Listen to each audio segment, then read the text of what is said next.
We all know Napoleon invaded Russia, and the winter caused quite a bit of problems with him. This was the extent that he was able to get all the way to Moscow. We also are familiar with the fact that the Germans also went all the way up into Russia in the wintertime. However, they did invade in June, but that still wasn't early enough. You see, invasion season is really short in Russia.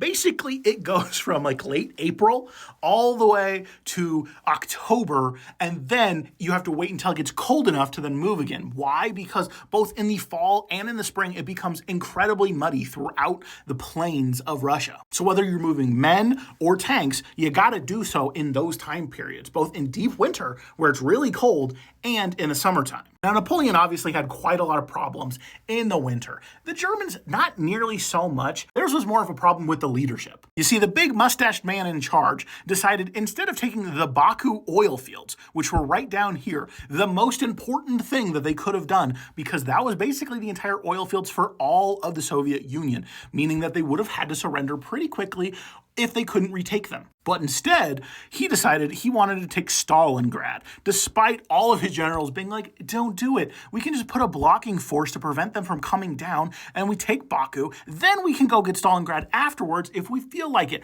But the mustache man was like, no, it has Stalin's name in it. I want it. And so instead of taking the strategically far more important thing that might have actually led to them winning at least this portion of the war, he made a massive blunder. And the Battle of Stalingrad is famous for how badly that went for the Germans.